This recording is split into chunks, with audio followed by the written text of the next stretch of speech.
안녕하세요. 미운 사람 대처법. 선생님 올려주신 글 한번 또 같이 보겠습니다. 삶의 주도권을 지키고 내면의 평온을 유지하는 지혜. 우리는 미운 사람을 어떻게 해야 하는가? 저는 미운 사람은 진짜 밉기에 미움으로 대합니다. 그러나 마음에 담아두지는 않습니다. 과거에 눈을 뜨기 전에는 저에게 미운 사람은 자나깨나 오로지 미울 뿐이었습니다. 그러나 눈을 뜬 후에는 밉지만 그 미움을 애지중지 껴안고 다니지 않습니다. 눈앞에 그 사람을 마주했을 때만 미워합니다. 역설적이긴 해도 미워하지만 왜 원수, 즉 미운 자를 사랑해야 할까? 우리 감정은 이런 일을 도저히 용인하지 않기 때문에 억지로라도 그 이유를 갖다 붙여야 합니다. 저로서는 4가지 이유를 들겠습니다.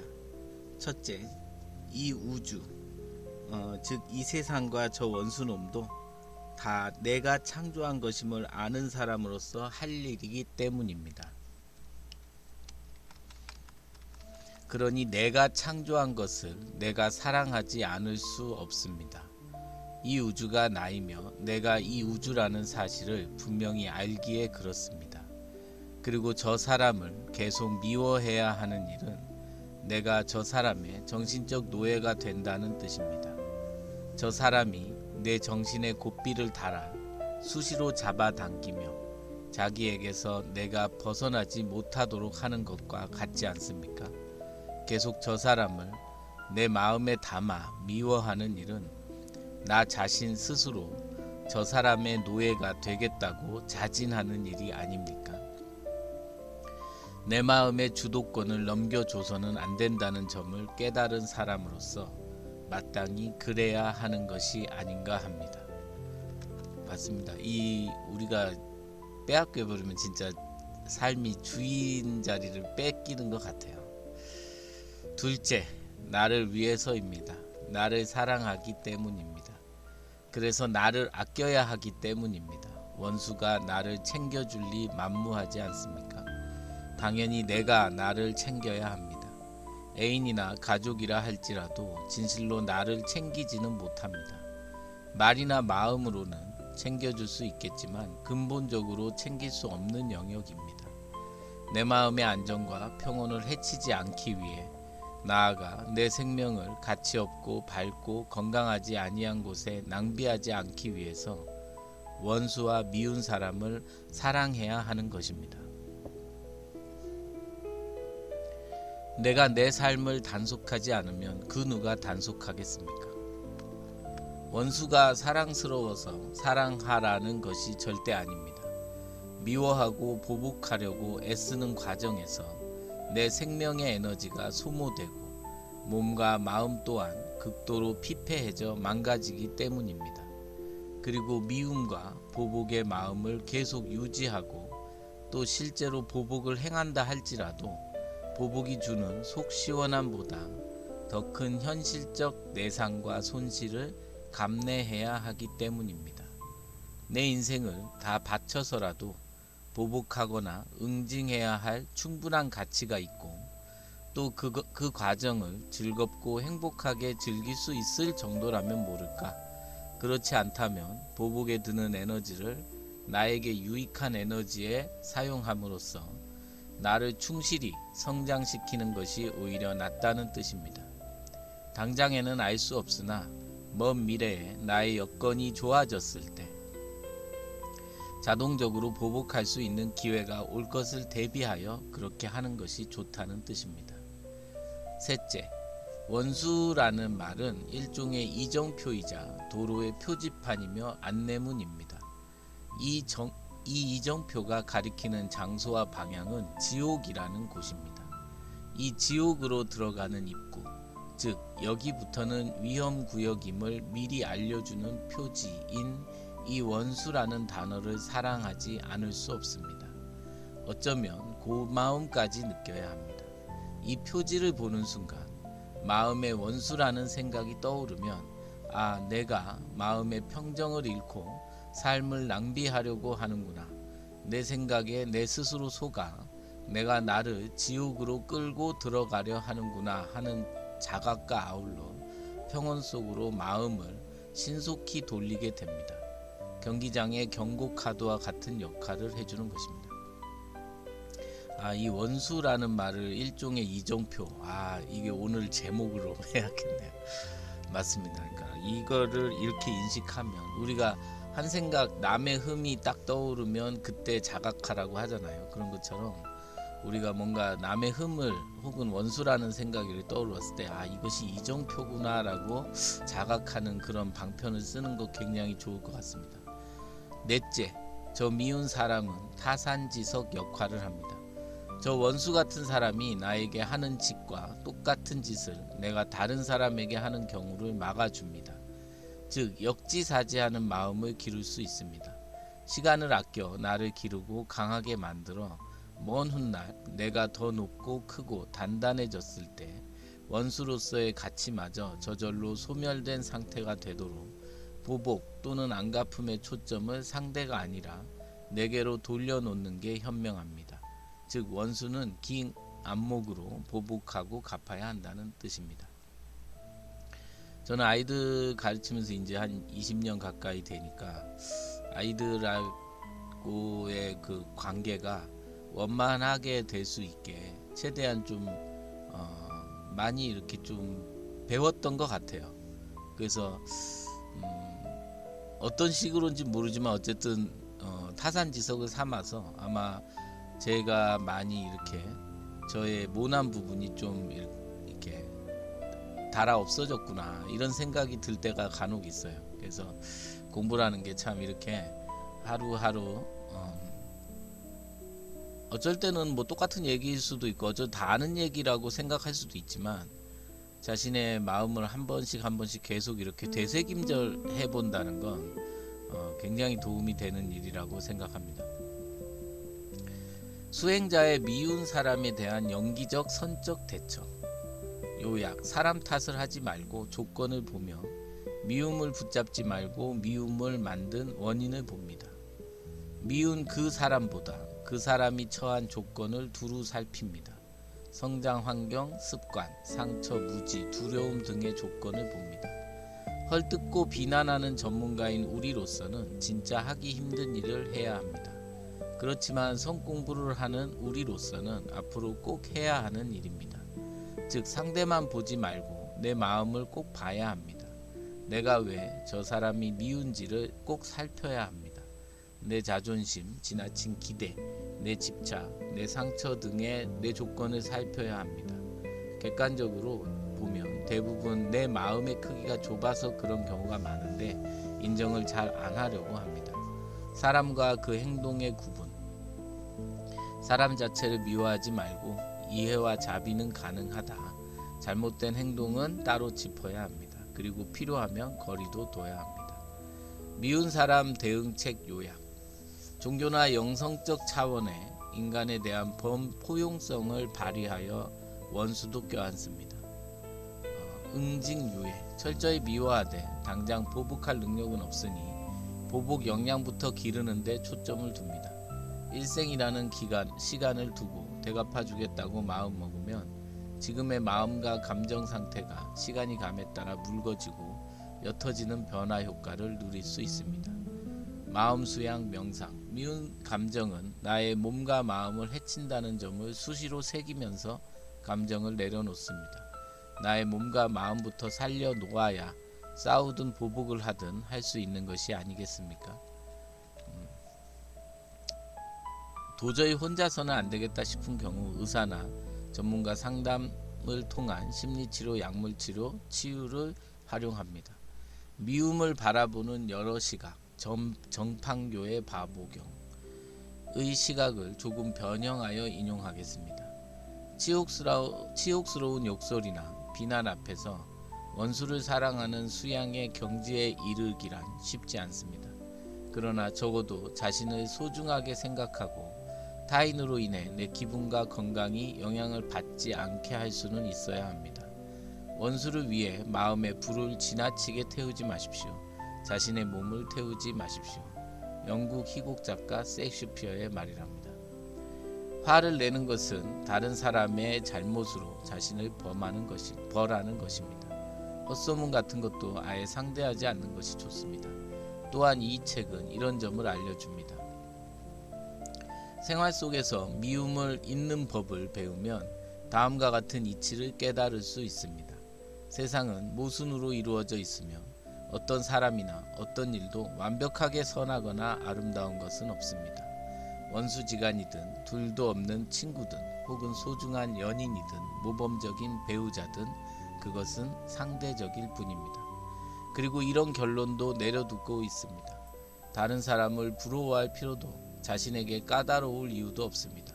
자주 관용의 눈으로 세상, 일, 가정 그리고 친구를 바라볼 수 있어야만 세상이 편안합니다.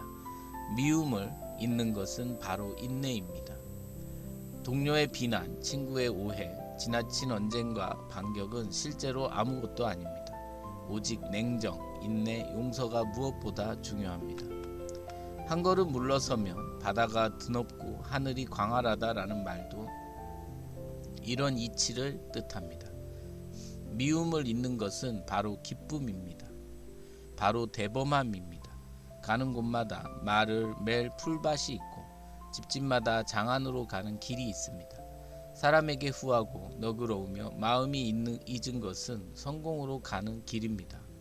매사에 지나치게 따지고 득실을 계산하면 사는 것도 피곤해집니다. 실제로 미움을 잇는 것은 사람을 사랑하고 세상을 사랑하는 방식입니다. 현미경을 들고 주변을 살피려고 하지 마십시오. 어떤 사람이든 부족함이 있고 일마다 아쉬움이 있습니다. 제가 특히 좀 명심해야 되는 부분 같습니다.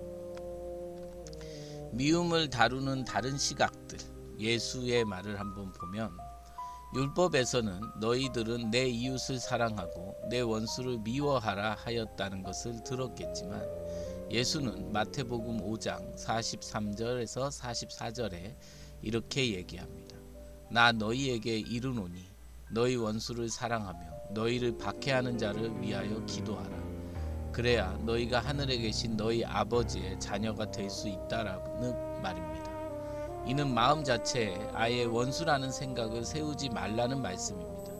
다 같은 아버지의 자녀이므로 무차별적인 사랑과 이해와 포용만이 양측 모두를 살릴 수 있음을 알기에 이런 말을 하는 것입니다. 그러나 주고받는 데만 익숙한 우리 같은 일반인에게는 너무 가혹한 주문 같습니다. 속 좁은 우리가 따르기엔 이번 생에서는 무리입니다. 부처의 말을 빌려보면 잡아함경에서 붓다는 두 번째 화살을 맞지 말라고 합니다. 즉 싸웠으면 싸움 자체로 끝내고 싸움은 이미 끝나 과거 일이 되었는데도 줄곧 되씹으며 잠 못 이루거나 울분에 쌓이거나 괴로워하지 말라는 것입니다. 알고 보면 우리는 자해 전문가입니다. 붓다가 강조하고자 하는 것은 더 이상 자해하지 말라는 말입니다. 과거에의 집착, 느낌과 감정에의 집착, 자기 생각이 바르다는 집착을 부여잡고 놓지 못하며 자신을 자해하는 어리석은 짓을 그만두라는 말씀입니다. 지나갔으면 탁 놓아버려라 라는 것입니다. 붓다의 이 주문은 우리가 실습하기에 좀 쉬울 것 같습니다. 개선 효과도 얻을 것 같고요. 영성연구가 어떤 것도 미워하지 말고 아무리 나쁘고 비열한 사람이라 할지라도 미워하지 말라고 가르칩니다. 미움은 누구에게도 도움이 되지 않습니다. 미움은 상대를 변화시키지 못하면서 당장 자신을 해칠 뿐입니다. 미워하는 감정은 마음을 부정적인 것으로 채우며 정신과 육체를 해칩니다. 증오는 어떤 경우에도 올바른 관계가 될 수 없습니다. 어떤 것을 미워하면 증오를 통해 그것과 결부됩니다. 그러면 당신은 그것을 당신 마음에서 놓아버리지 못하게 됩니다. 그것은 당신 마음 주변을 끊임없이 맴돕니다. 그저 관찰자가 되기를 원해야 합니다. 좋은 것이든 나쁜 것이든 모두에게 초연해야 합니다.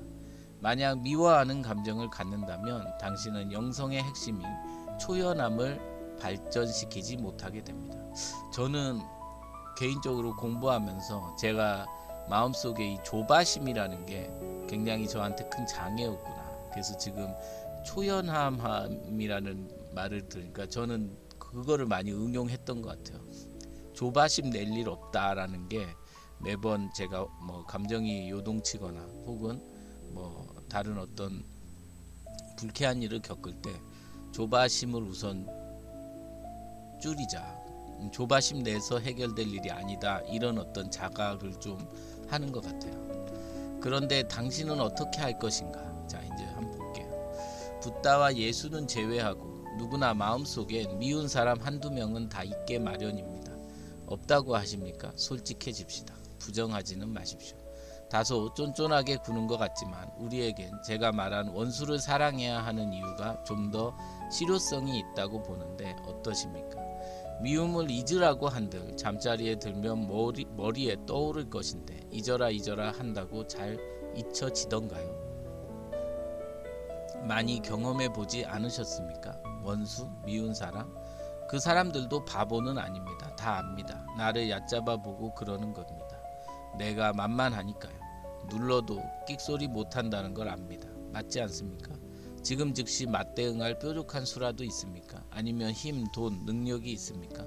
이런 나의 약점을 그 사람은 다 압니다. 그래서 그러는 것입니다.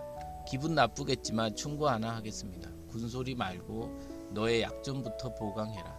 사실 속 좁은 우리로서는 예수님의 주문을 받아들이기엔 좀 그렇습니다.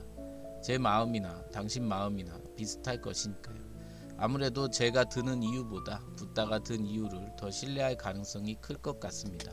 말이 좀 길었습니다. 알아서 가려서 들으시기 바랍니다. 저는 이 말씀이 너무 좋아요. 사실 제가 뭐 학원 원장님하고 뭐 부닥치고 말고 할 것도 몇 번 관둔다고는 얘기를 했는데 사실 그 이후에 계속 그냥 이렇게 눌러 앉게 된 계기가 제가 지금 나가서 좀 혼자서 할 자신도 없고 그리고 또 학원을 운영한다는 거에 제가 자신이 좀 없어요. 그래서 그런지 그랬던 것 같아요. 그래서 마음속으로 그런 생각은 들죠. 내가 나갈 때 자신 있게 나갈 때 되면 딱지가 떼지듯이 그렇게 될 거다라는 생각을 하게 되더라고요. 그러면서 그냥 다니는 동안은 지금 선생님 표현이 딱 맞는데 군소리 말고 내 약점부터 좀 보강하자 뭐 이런 마음이 지금 많습니다. 아직 젊은 사람이 이 글을 보고 있다면 미움을 극복하는 나름의 방법을 꼭 터득하시길 바랍니다. 누군가를 미워하는 일은 엄청나게 시간과 감정과 삶을 낭비하니까요. 또 질 높은 삶을 꾸리는데 필수적인 사항이기도 합니다. 사람들은 이런 점을 잘 모릅니다. 저처럼 나이 든 사람은 지금까지 살아온 방식대로 살다가 그냥 가면 되지만 살 시간이 많이 남은 젊은 사람이라면 용서 후에만 느낄 수 있는 후련함, 시원함, 가벼워진 느낌 같은 삶의 깊은 맛을 보려면 꼭 그러시길 바랍니다. 용서에 대한 이런 말도 좀 알아둬야 해. 우리에게는 다른 사람들이 우리를 대하는 방식을 수용하거나 거부할 자유가 있습니다. 그러나 과거의 상처를 치유하기 전에는 계속 피를 흘릴 것입니다. 그 상처를 음식이나 술, 약물, 일, 담배, 성으로 덮을 수는 있겠지만 결국 다시 피가 새어 나와서 우리의 삶을 얼룩지게 할 것입니다. 용기를 내서 그 상처를 열고 그 안에 손을 넣어 과거와 기억 속에서 우리를 붙잡아 두고 있는 고통의 응어리를 꺼내보고 그것과 화해를 해야 합니다. 영성 지도자 이안나 반젠트. 그가 한 말을 오프라 윈프리는 꼼꼼히 메모했습니다. 그리고 이렇게 말했습니다. 이 말의 의미는 내게 아주 분명합니다. 용서를 거부하는 것은 혈관에 독을 주사하는 것과 같습니다. 상처나 상실감, 후회와 실망에 굴복하는 것이나 마찬가지입니다. 진실을 받아들입시다. 진실은 그 모든 일이 과거에 일어났고 지금은 끝났다는 것입니다. 마음속에서 일어나는 고통을 마주하고 나서 그것을 그대로 떠나보내기로 마음을 먹읍시다. 과거를 떠나보내고 과거에서 걸어나와 현재로 들어옵시다. 용서를 하고 우리 자신을 해방시킵시다. 감사합니다.